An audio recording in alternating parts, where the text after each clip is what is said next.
জাতিসংঘের ৭৯তম সাধারণ অধিবেশনে যোগ দিতে আগামী ২২ সেপ্টেম্বর রোববার নিউ ইয়র্ক আসছেন বাংলাদেশের অন্তর্বর্তীকালীন সরকার প্রধান নোবেল পুরস্কার বিজয়ী প্রফেসর ডক্টর মোহাম্মদ ইউনূস।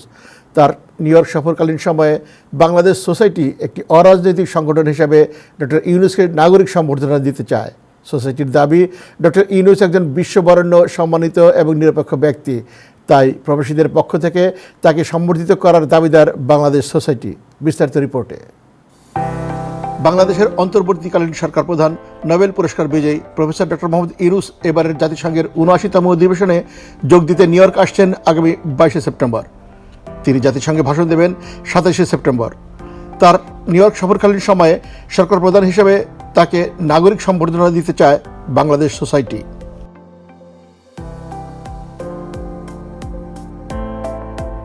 শনিবার সন্ধ্যায় সোসাইটির নিজস্ব অফিসে আয়োজিত এক সংবাদ সম্মেলনে নেতৃবৃন্দ নাগরিক সম্বর্ধনা দেওয়ার কথা তুলে ধরে বলেন, ডক্টর ইউনূস একজন বিশ্ববরেণ্য সম্মানিত এবং নিরপেক্ষ ব্যক্তি, তাই প্রবাসীদের পক্ষ থেকে অরাজনৈতিক সংগঠন হিসেবে তাকে সম্বর্ধিত করার দাবিদার বাংলাদেশ সোসাইটি। সংবাদ সম্মেলনে সভাপতি মোহাম্মদ রব মিয়া তার লিখিত বক্তব্যে বিস্তারিত তুলে ধরেন। আমরা আশা করছি নিরপেক্ষ নির্দলীয় এই সরকারের প্রধানের কাছে সমস্ত প্রবাসী বাংলাদেশি তাদের দীর্ঘদিনের পুঞ্জীভূত মনের কথাগুলো সহজে বলার সুযোগ পাবেন। বাংলাদেশ সোসাইটির সমস্ত প্রবাসী বাংলাদেশের পক্ষ থেকে এই সুযোগটি গ্রহণ করতে প্রস্তুত। সংবাদ সম্মেলনে সোসাইটির সাবেক ভারপ্রাপ্ত সভাপতি আব্দুর রহিম হাওলাদার, সাধারণ সম্পাদক রুহুল আমিন সিদ্দিকী, সহ সাধারণ সম্পাদক আমিনুল ইসলাম চৌধুরী, কোষাধ্যক্ষ নওশাদ হোসেন এবং প্রচার ও জনসংযোগ সম্পাদক রিজুম মোহাম্মদ উপস্থিত ছিলেন। সংবাদ সম্মেলনে সোসাইটির কর্মকর্তারা বলেন, আমরা এককভাবেই ডক্টর ইউনূসকে প্রবাসীদের পক্ষ থেকে সম্বর্ধিত করতে চাই। এজন্য তিনি যুক্তরাষ্ট্রে বাংলাদেশ দূতাবাস, জাতিসংঘের স্থায়ী মিশন ও বাংলাদেশ কনসুলেটের সার্বিক সহযোগিতা কামনা করেন। বাংলাদেশের স্থায়ী মিশন, নিউ ইয়র্ক কনসুলেট এবং মাননীয় প্রধান উপদেষ্টার দপ্তরে যোগাযোগ শুরু করেছি। এ বিষয়ে আপনাদের এবং গণমাধ্যমের আন্তরিক সহযোগিতা একান্ত কামনা করতেছি।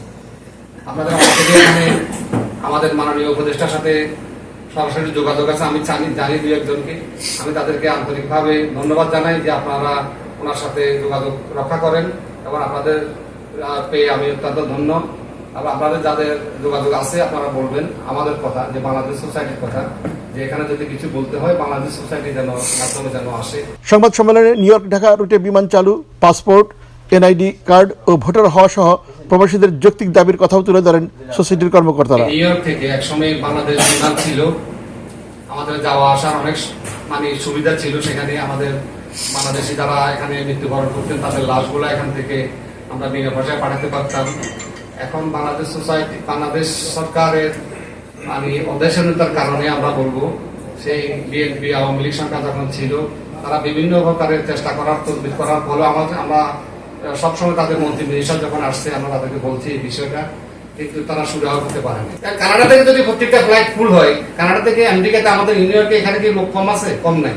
তো এটা কেন আমরা পাবো না? আমাদের যৌক্তিক দাবিগুলো আমার কথা হলো যে আমি 100% জানি না সবকিছু। আমি আপনাদের থেকে দেখতে চাই, আমাকে আপনারা প্রোভাইড করবেন। সংবাদ সম্মেলনে বাংলাদেশের সাম্প্রতিক ছাত্র জনতার আন্দোলনে শহীদদের মাগফিরাত কামনা এবং অন্তর্বর্তী সরকারের সফলতাও কামনা করা হয়।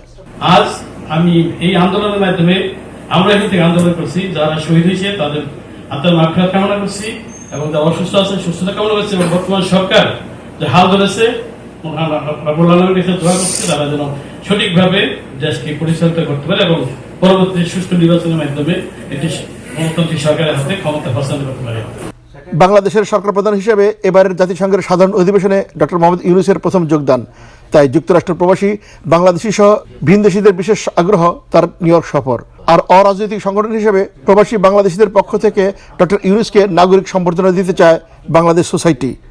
Salauddin Ahmed, Time Television, New York.